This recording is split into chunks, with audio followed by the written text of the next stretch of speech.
शनिदेव का जन्म। प्रथम भाग।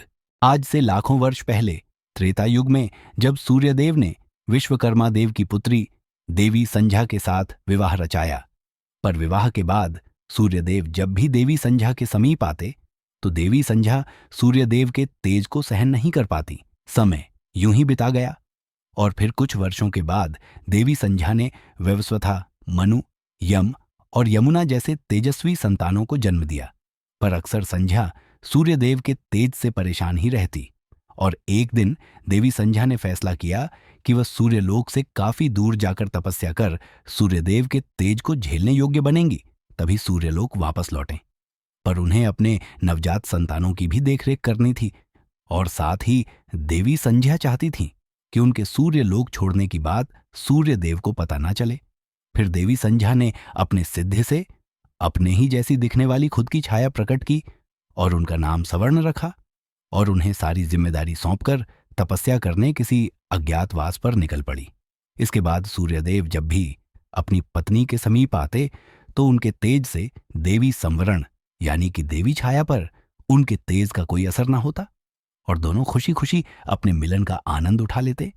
सूर्यदेव देवी छाया को ही अपनी पत्नी संध्या समझते रहे और समय यूं ही बीतता चला गया। फिर धीरे धीरे वैवस्वत, मनु, यमराज और यमुना भी बड़े हो गए, जिन्हें कि सूर्यदेव ने उनके काबिलियत के अनुसार उनको अपना अपना कार्यभार सौंप दिया और खुद भी अपने कार्य में व्यस्त रहने लगे, जिससे कि देवी छाया अकेली पड़ गई। जिसके बाद देवी छाया ने महादेव की तपस्या करने का निश्चय किया और फिर महादेव की तपस्या में पूरी तरह से लिप्त हो गई।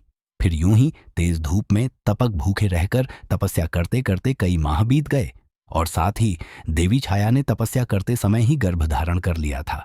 और इसी बीच जब महादेव देवी छाया के सम्मुख प्रकट हुए और उनसे अपना वरदान मांगने को कहा, तब देवी छाया ने महादेव से अपने लिए एक असल जीवन का वरदान मांग लिया, क्योंकि वह सिर्फ देवी संध्या की एक छाया मात्र थी।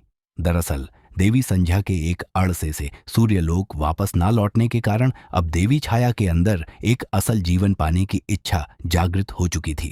फिर महादेव तथास्तु कहकर अंतर्धान हो गए।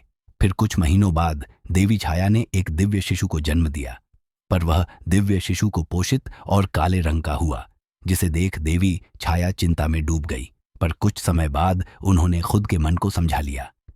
दरअसल देवी छाया के भूखे प्यासे और कड़ी धूप में तपस्या करने के कारण ही उनके शिशु का रंग काला हुआ।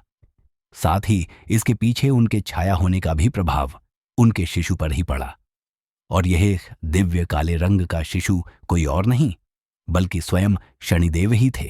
प्रथम भाग समाप्त।